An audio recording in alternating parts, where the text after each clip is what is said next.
get back in the game. Let's look at Canelo. Canelo is out there, I mean, been out there a long time waiting, and people getting older, and you had the boxing fans want something soon now. And I think those that are willing to come out and fight even without fans, right? People are going to remember that. I mean, it's good to have the pay-per-view, but how long are you going to wait? The question is with Canelo, how long are you going to wait before you fight? You going to wait 2 years and not fight? I mean, that just doesn't. That's what it seems like, yeah. Yeah, it does. Right. So I'm saying it doesn't seem like it's right, but you look at stuff like that and you just kind of shake your head. But then again, you ask yourself too, when you look at these fighters, John mentioned about Arum laying the groundwork for Crawford. And maybe if he does win and then Spence goes, yeah, okay. But I think the one thing, and I'm just, this is a total conspiracy theory, right? I think there's one domino that would change that whole negotiation to, we got our fight right now. You know what that domino is, John? I'm waiting. I'm not going to blow it. The domino is if Crawford wins this fight over, if he beats Kell Brook, and then he fights Sean Porter. You beat Sean Porter, come see me. Because we've been wanting that. Yeah, right. I think at that point, Errol Spence will say, all right, I know you're ready. I'm not saying you're not ready, but show me. Because we know what Porter's gonna bring. And I think Spence has that at his his disposal to say that. And I think that would be perfect because it's like there's nobody tougher in the division. You beat him, I beat him, let's go. So I see that. That'd be awesome. Well, I want to go back to the Mark Breland dismissal. Now, I don't know if you train the way that you fought. I'm not sure if that's the way that works. But the way that Mark Breland fought, I would have thought that would have been exactly what Deontay Wilder needed. You know, I mean, here he is just throwing haymakers here and there. Breland had a nice jab. He was slick, to use the ding word, crafty. He did what needed to be done to get inside somebody, use his length, obviously, to do that. I would have thought, now, granted, Breland was fighting a much lighter weight. I would have thought he would have been perfect if Wilder would have listened to, hey, here's how I fought. Here's what I want you to do. So, and I know Charles will give you a chance to think about that for a second. John, does it seem odd that, and I don't know Malik Scott as well as I know Mark Breland, but does it seem odd that that's how that change was made that way? Or is it just change for the sake of making change? I can't remember who the other trainer is at Deontay, but he threw Breland under the bus after the Fury fight. And you pretty much knew that he was going to be the scapegoat, talking about Breland. And I hated that he did that because every time I watch Wilder and they show him training, that guy is the one working with it. Breland's kind of on the side, like the boxer whisperer. You know, he's got a very soft voice and he just says little things. And I wouldn't call him the head trainer. I'd call him more, from what I've seen, the assistant trainer. Not that he shouldn't be the head trainer, but he's not a pushy guy at all. And Wilder's been known this guy for a long time. But circling back to your point, Frank, I completely agree. If Wilder needs help, I mean, obviously he did very well with what he was doing. But Breland might have been a guy, or should have been a guy, that could have helped him smooth off some of those rough edges a little bit. You know, he has a jab when he throws it. You know, raise your hands up a little more. Don't always have your hands down. So move around a little bit. Try to be on balance. Those are the things a guy like Breland. But then again, if Deontay Wilder, like a lot of athletes, whatever, isn't listening to his trainers, like we see that all the time in sports. If you're telling a guy, look, we need to work on this, and he's like, forget that. I'm just going to go out there. What are you supposed to do? So there's kind of a mystery about exactly what was going on. But Breland is such a classy guy. And he's got no hard feelings, and from what I read, and he's moving on, and what's the next chapter and all that. He's just a great guy. But I really think this was a mistake. The one thing, though, I'll say real fast, Malik Scott if you've ever seen Malik fight, he can fight. He's a boxer.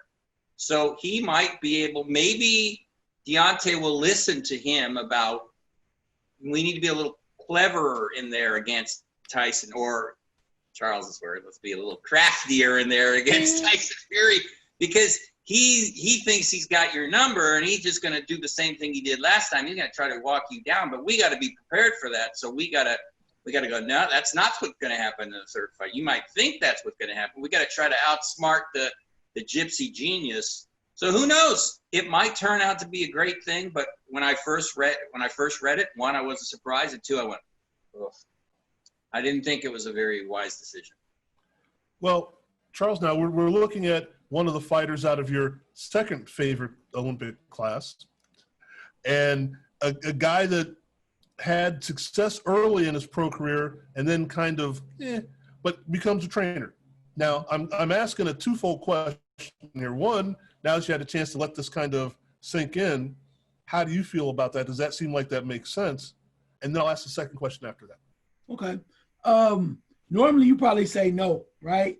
Because they've had so much success. And despite whatever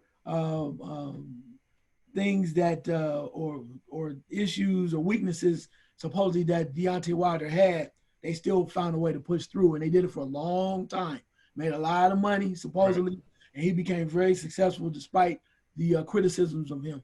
So normally you say, why would you do that? And I thought the first thing, because I like Mark Breland, had a chance to kind of meet him and hang out with him. Just a good dude, as John said, a class act. And you're like, well, why can't you keep moving on? But then again, I started thinking back as I've heard you talking, and then I remember too that Tyson Fury made the change. You remember after the first fight, Tyson Fury said that this was his original trainer was this guy. You knew him from way back when. They're like brothers or whatever. But then he said, and you're like, man, you're gonna mess up and gain weight. And we always were saying what we thought that was the wrong thing to do, and you gaining more weight, you're gonna be slower and all this other stuff. But the game plan was, then he went up to the Kronk gym, and initially he said his philosophy was, my original trainers wanted me to kind of run for Deontay, kind of move around and stay away from him because they didn't want me to get knocked out. And he said, well, that's all well and good, but once I survived that knockout, right?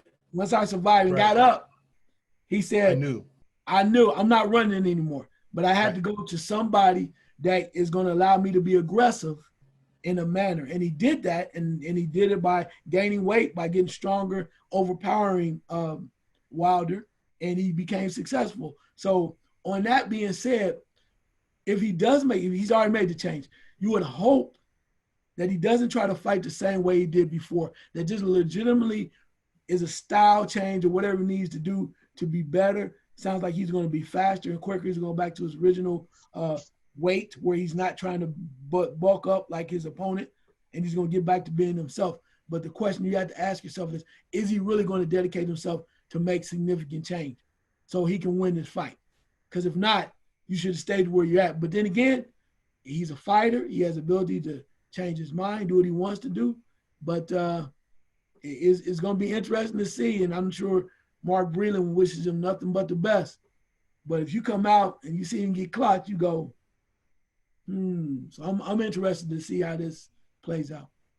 Okay, and the second question I'm going to ask you, and as I was thinking about how I'm going to ask it, there are two categories to this. When we're looking at former fighters who were trainers, and the categories are going to be, is it like Roger Mayweather or Floyd Mayweather Sr. or Dickie Eklund or somebody that's like, I'm training a family member, or is it somebody like a Buddy McGirt or a Mark Breland, and I'm sure we can go to countless other people, and I'd like to name off some of those guys. Is it easier to train your protege, I guess, to fight like you, or is it better to understand who they are and then to train them accordingly? Ooh, I would probably go with the who they are, because you can try to go, when you talk about protege, let's look at the Mayweathers real quick.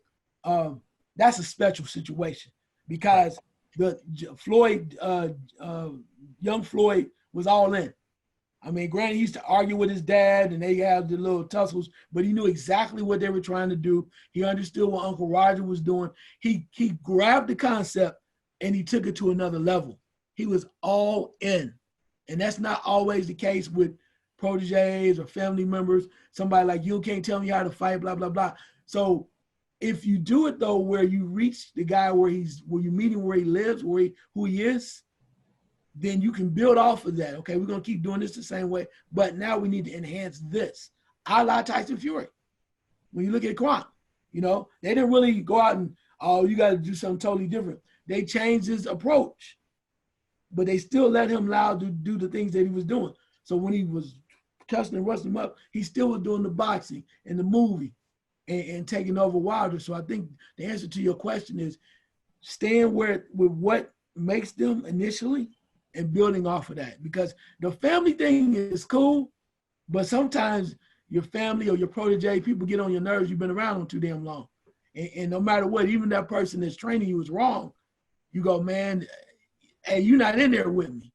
But you got to be all in, like Floyd was. Floyd always, no matter what, when Uncle Roger would say, okay, after that, after the Sugar Shane Mosley kind of little shake up, he said, all right, he think we're going to lay down now. We're going to go get that MF. We're going to turn it on now. And those are those relationships. But I think it's easier, not say easier, but it's better if you meet a guy where he lives and build and work off his strengths. And John, this is a show for another day that I just thought of. Guys that have been trained by their dad or by their brother or by whomever. We could do 3 or 4 shows on that. Yeah. But okay, and I named 2 guys. And I'm sure if I really thought about it, I could name like 6 or 7 guys who were legit title contenders, who became legit trainers. And just like I said, Bertie McGirt, Mark Breland, 3 or 4 or 5 other ones that are coming to mind. Unfortunately, I think Roy Jones is a good trainer from what I've seen. I think he trained Jean Pascal, and that he looked great in that fight. So I think Roy Jones, he trained Jesse Vargas, and he looked good in that fight. So Roy, and that kind of is a segue to your question from Charles. He didn't try to make them be him. He just gave them little tips on to make maybe a little bit of advice on how to do this or maybe how to do this. And I was thinking when I talked to Virgil Hunter a few years ago, we were talking about that because, after all the success with Andre Ward, all these fighters came to him, Andre Berto and Amir Khan and these guys that had Alfredo Angulo, these guys who had success. Right. I remember asking him, so what do? You can't change them at this point. And he goes, oh, no, I don't want to change them. They are what they are. Mm-hmm. But I want to improve what they do good and then give them something else possibly that they might not have. So it fits with exactly what Charles was saying.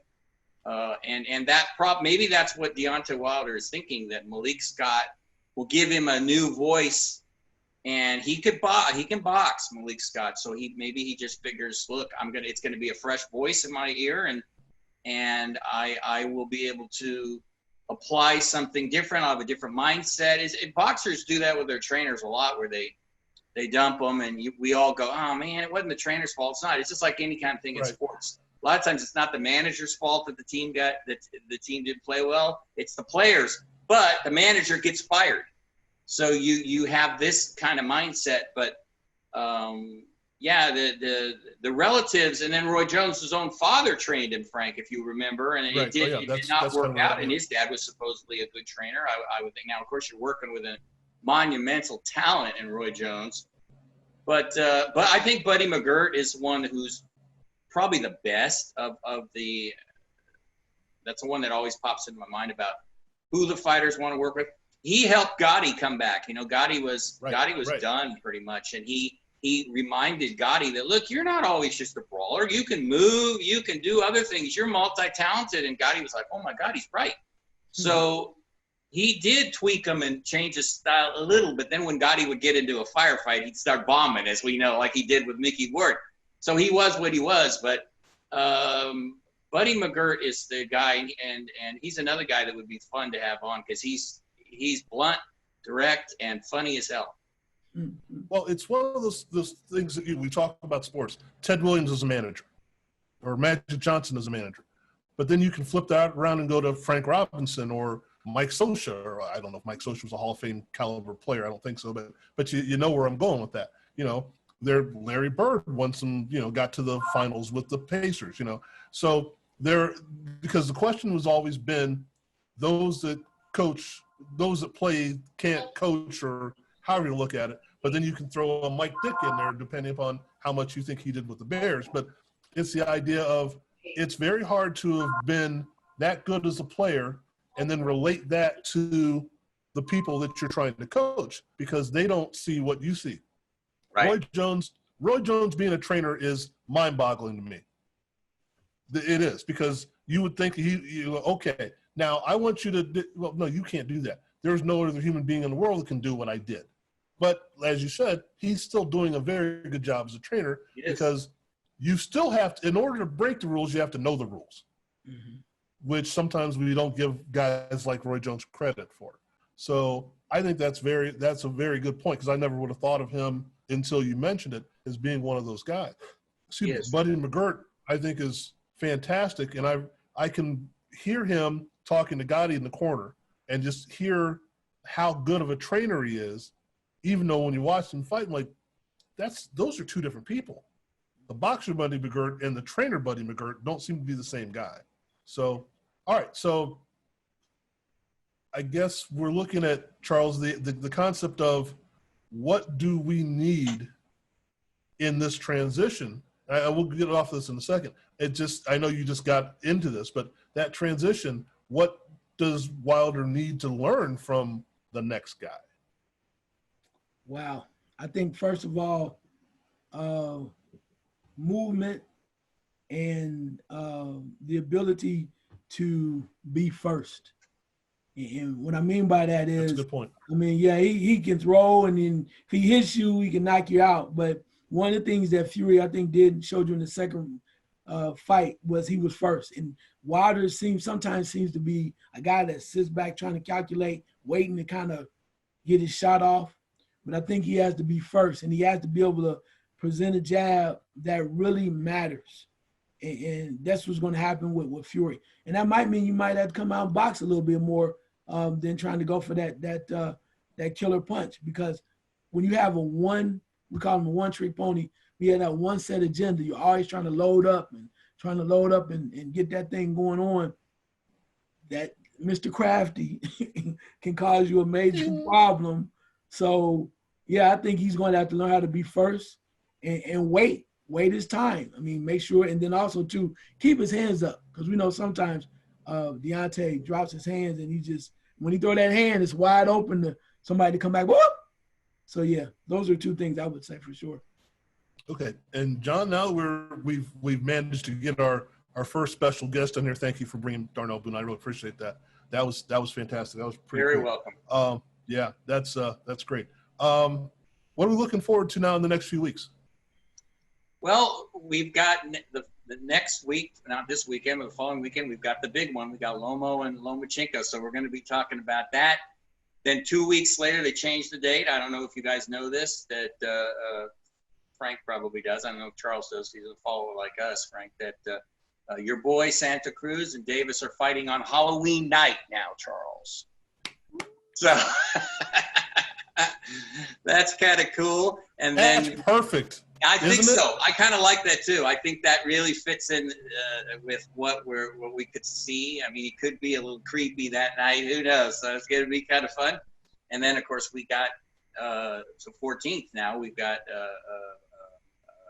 Brooke and Terrence Crawford, and then we've got, I don't know if it's the following week or soon after, we've got Spence and Garcia. So we've got some really good fights. And one real quick comment, Charles, I want to ask you this, Frank, if you let me. Floyd Mayweather has been offering his services to Deontay Wilder for months. I'm just really curious why he didn't take him up on it. I mean, if you want to learn some things from a guy who is not only your word, because you add something else before that. You say super crafty, but you also say super talented and a great fighter. Don't you think he would be the one? Now, maybe he was concerned that all the attention would go to Floyd and everything, but I don't care. This is the most important fight of my career. I would think, look, I don't mind being a little in the shadows. I want this guy to show, even though he's never trained anybody, I think he would have been an asset. What do you think, Charles? No, I agree with you 100%, particularly having been to Floyd's gym. I mean, when you go in that gym, I saw a young heavyweight in there putting in the work, and then all of a sudden coming off the street, somebody like staggering around, looking around, and then it's Oliver McCall putting in work, and you're like, oh my God, that's Oliver McCall. But the point of it is as you mentioned, Floyd has been in the trenches, and what he's learned from his dad and his uncle, they bring it, and he is one of the most disciplined guys who train and fighters that's ever been in boxing. He knows the angles. You know, they were talking about him before, and it says one of the guys said that the reason why they were impressed by Floyd is because it's almost as if he anticipates what most boxers are doing before they do it, because he's been studying for so long. And then he wait, and he said when they make a mistake, it's like, because he always had that line, if you make a mistake, I'll punish you. And that's, I think, something that Wilder would definitely benefit from, and just the way he goes about the business of training. And I think the other part of it too. Definitely. Yeah, but I think the other part you mentioned though is, you know, maybe he feels like Floyd would try to kind of, you know, play him some kind of way or try to act like he's doing him a huge favor. But I think in order to be successful, and like I said, I'm not a boxer, but even in business and life, you have to let your ego, put your ego down. If that's going to get you to that next level where you want to be and it's going to help you improve, you would think that you had to, you know, put your ego to the side and go get that and learn. You don't have to do it for a lifetime, but you do it enough to where you can handle the business, thank them, and move on. So I hear you. I'm surprised by that too, particularly if you're going to let Breland go. There's nobody else, nobody, right, is more disciplined than Floyd Mayweather. Yeah. And here's what I think, and I'm just going to play devil's advocate. I don't know if I think it or not, but this is another way of looking at it. If I'm Deontay Wilder and I am a haymaking, throwing, bomb shooting, I got to get this guy out of here kind of guy, I don't know if I want to train to be a defensive fighter. I don't know if I want to train to be the guy that leans back and waits and lets the other guy do what he's trying to do, and I'm dodging him, and I'm going to come after him. Again, I'm not saying I believe it while you're both shaking your heads, but I can see that from that perspective. My job is to go out as a big bombing heavyweight and take this guy out. I'm not worried about winning a decision. I'm not worried about racking up rounds. I want to go blast this guy. And maybe, just maybe, that's the mindset. Oh, shut up. Well, that's just what Charles was saying. That's the ego thing. That's the ego. Yeah, exactly. Right. That's like, exactly. I can't put my ego aside. Now, Floyd Mayweather has been hanging around gyms since he's a little kid. He's a smart guy. He's not going to go in there and try to change Deontay Wilder completely. He's just going to help him with some things. He's not going to say, look, I'm going to make you into me. You're going to be a big me. And he would know that's ridiculous. Right. He can't do that, but he could teach him some little tricks that maybe could help Wilder in the trenches. Sure. Wilder doesn't like it inside. And as we know, Floyd Mayweather can fight on the inside too. The inside, the outside. Of course, he loves it on the outside because he got that great straight right. But Wilder does not. So just try to tweak him just a little bit, and he could still end up knocking out Fury. It's possible, but I think his chances are a little higher because if he goes in there like you're saying, Frank, he's going to get beat again because that's just exactly what Fury's thinking he's going to do. But I want to have a little bit of a plan, and if I have a little bit of a plan and I fail, at least I know that I gave it everything that I had, and it just wasn't good enough. Fury's just better than me. But it's perfect. This was perfect, Frank, because that's exactly what Charles was saying. Egos. Right. And so I don't even need to hear his response. Yes, you do. Yes, you do. Let's hear it. Let's hear it. All right. Okay. Go ahead. So go ahead and call me out. So I mean, but I think it's right on point because if we watch boxing, and we always talk about it, the one thing I said is about the one-trick pony, right? And that's what you're talking about when you talk about Wilder. That's all he does. He does is he might try to make a few more changes. They say, oh, you're going to box. He'll throw 3 more jabs. Oh, I was boxing, right? But we know what happens to the one-trick pony. It usually falls. It's usually defeated. Even with Mike Tyson, one-trick pony. Eventually, they caught up to him. They caught up to him, the one-trick pony. But if you're more of a technician, which means you have the ability to alter and make adjustments, okay? Floyd, back in the day, De La Hoya, Roy Jones. Andre Ward. Andre Ward for sure. Guys that have the ability. Now, they come off one way, but they have ability to go, oh, wow, this is different than what I initially planned for, but I'm going to adjust because now I'm improving my chances. As Darnell mentioned, when you get in there, sometimes your plan goes awry, Right. and you have to make changes. Well, you keep doing the same thing. Yeah. Like he said, his corner told him all the time. He's like, man, I can't keep doing that. I'm gonna get killed. So the point of it is that one-trick pony is great for a while, but you have the technicians and the ability to adapt as boxers always, to me, has always been the guys that are able to be successful. You look when Santa Cruz fought Frampton after the first time. He came back the second time. He made the changes, handled the business. You have to adapt. That makes you a lot easier to fight. Your boy, Fernando the two guys behind me, Charles. Muhammad Ali was a genius. Yeah. He could change his plan. He did against George Foreman. Joe Frazier, as great as he was, more of a one-trick pony. Right. Fernando Ali, your boy. Fernando Vargas versus De La Hoya. Right. Yeah. Right. So that's very true. Yeah. So Okay. So if you want to question the genius of the host, go right ahead. No. Listen. Let me tossed up a softball there, Frank. Tossed up a softball. I know. Clobber, about 500 feet. That brought us around to we use the guest words perfectly, because if you didn't do it, I was going to. See, yep. I said something stupid to make a point. Wow.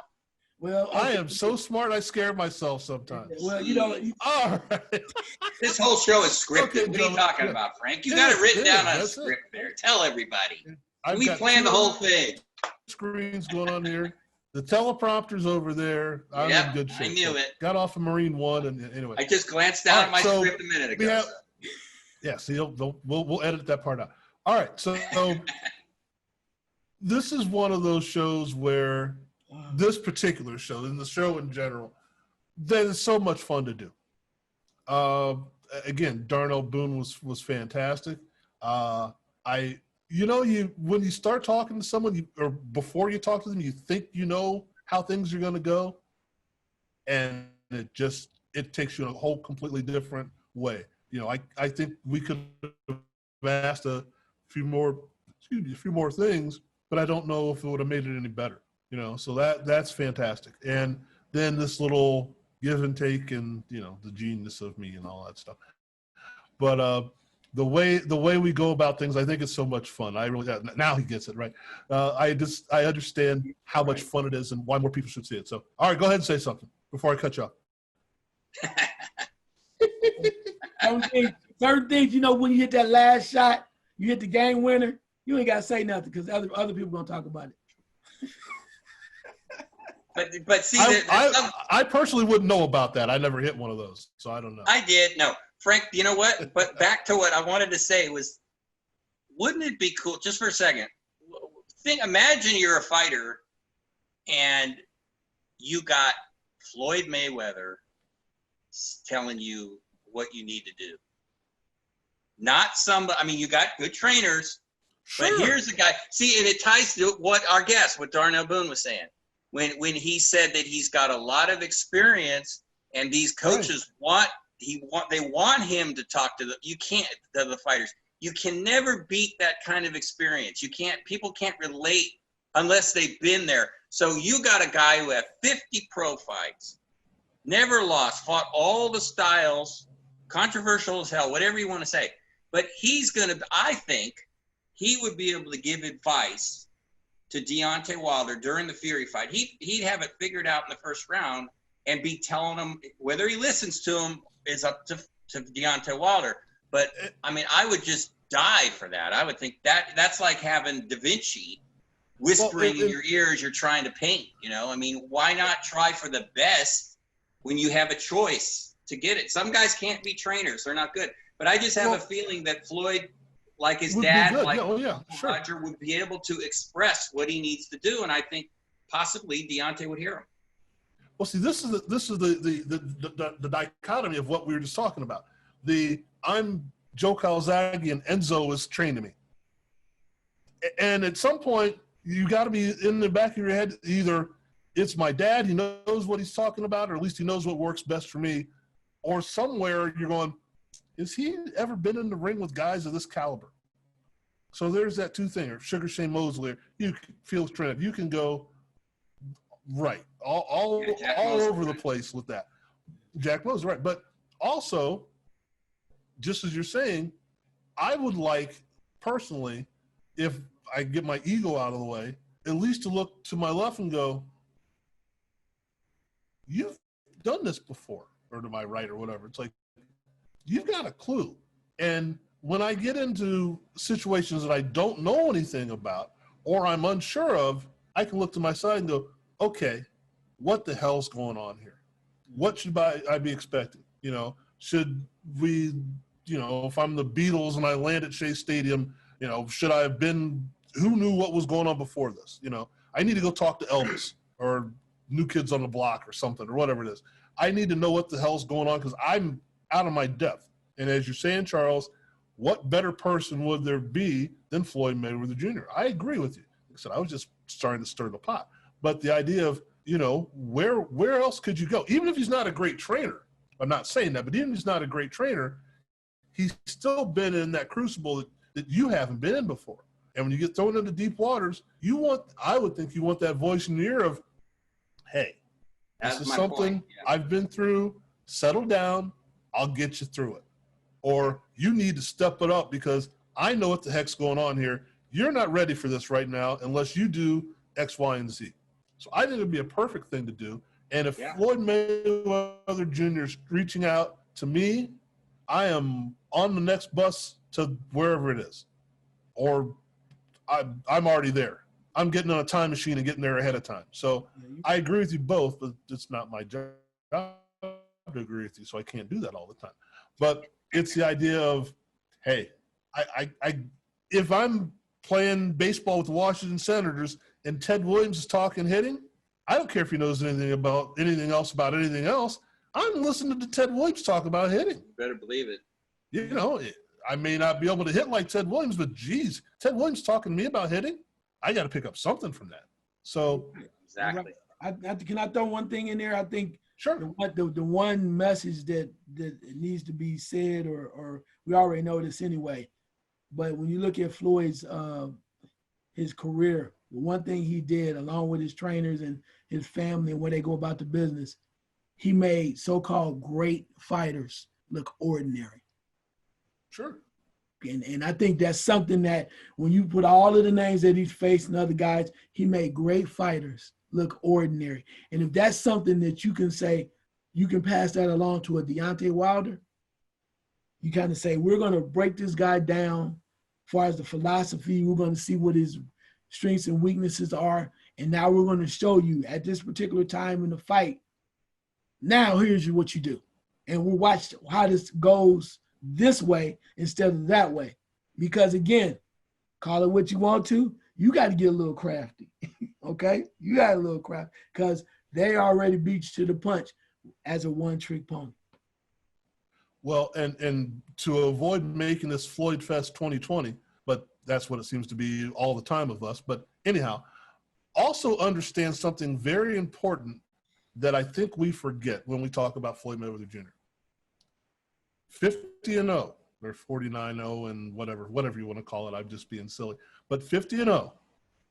But he also has the wisdom of not one, not two, but three world championship caliber fighters that he was around since day one, between Jeff, Roger, and his dad. And That's the point. I beg you, if you're watching this show, if you don't understand anything about Floyd Mayweather Jr., don't watch his fights. Go back and watch a Jeff Mayweather fight. Go back and watch a Roger Mayweather fight. Go back and watch a Floyd Sr. fight. Or at least go on BoxRec or something and see who they fought and how they fared. It will give you a better perspective of why this guy, now not to say that he just leaned on them and didn't have anything on his own, but it'll give you a better perspective of how he learned and what he knows. Because those are three great fighters, and I'm going to use the word great fighters, in their era, and they pass that along to their kid. It doesn't always work that way. You know, we're not going to go and anoint Marvis Frazier anytime soon, but that has a lot to do with it. But, he didn't have the ability. Exactly. He didn't have the ability, right? But to take the ability and that knowledge, and now you would think he would be able to parlay that to, especially a Deontay Wilder who needs to be crafty. So yeah, and something else I thought of, Frank, is Gabriel Flores fought last weekend, and he's the kid from Stockton, not far from here. He's 19-0 with 6 knockouts. He's very talented, very flashy, and Andre Ward and his managerial team has signed him. So they were talking about how Andre Ward went to Stockton and got in the ring with Gabriel. Uh-oh. And I'm like, well, hell yes. I mean, if I'm Gabriel Flores, I'm 20 years old. I want this guy to get in here and show me some things. And so during the fight, Tim Bradley, and I noticed it myself, Flores did a little move, and he goes, oh, there's no doubt he's been working with Andre Ward. No doubt. That's what Dre used to do. That's exactly what he did. And then he did something he had never done, Gabriel Flores. He's never been much of an inside fighter, and he fought on the inside. He went, oh, that's Andre Ward, because if you ever watched Andre, you talk about a dog. I mean, he liked it on the inside, and it was cool to see. So it all ties into this. I think you got to be open if somebody of that caliber wants to help you. And Floyd Mayweather has been throwing out feelers to Deontay Wilder for months, and he never, that I know of, never answered. And that's unfortunate. I think that would have been a really cool story. It would have been fun to see. Kind of like Apollo Creed helping Rocky when he was in Rocky 3. I mean, it would have been cool to see, because how could it, if anything, it could have helped him. That's the thing that's frustrating for me, because Deontay's a fun guy, and we've had him on the show, not this show, but on the show. He's a good guy, great family man. I want him to be at his best against Tyson Fury, because he has to be to have a chance to beat him. And I personally think, and it could prove us all wrong in December, that he would have had a chance to lift his game even further just by having that voice in his ear, and then giving him a little advice on a little trick. So don't let him bully you around like that. You know, do this, spin him around, or things that he might have heard from other people. But when Floyd Mayweather says it, you're going to go. Because as you said, Frank, he's been there. Yep. He's got all that experience, like Darnell Boone was saying. He's got, this is the wisdom that we all want. It's like you and me like to write, Frank. I mean, if Hemingway or somebody like that suddenly showed up and said, hey, Frank, I want to talk about writing. You're not going to go, get out of here, Ernest. Get out of here. Now, you might, but I would say, join me. I'll even have a beer with you or something. You know, I mean, if you got a chance to work with somebody who's great, I think you got to do it. Yeah. Well, here's the conundrum we've come across doing this show. We could do this for 5 hours at a time. Easily. Unfortunately, we have to go. So we're now almost 2 hours in. So I think I'm going to split this up into 2 different shows, because this is just a little too much for people to handle, I'm sure. Yes. But that being said, it was so much fun. So, look, I wish everyone could have experienced doing this, but you can't, so you have to experience it through us. Sorry. A snide host. He's a snide host. I'm a scumbag today. I really am. Sorry about that. He's a rat. And on that note, thank you all for joining us. Thank you for both shows that we're going to split this into. And have a great day. We've got more boxing coming up. If you notice, the background is no longer the death knell. Now we're getting into live boxing again. So have fun. Thank you very much and enjoy.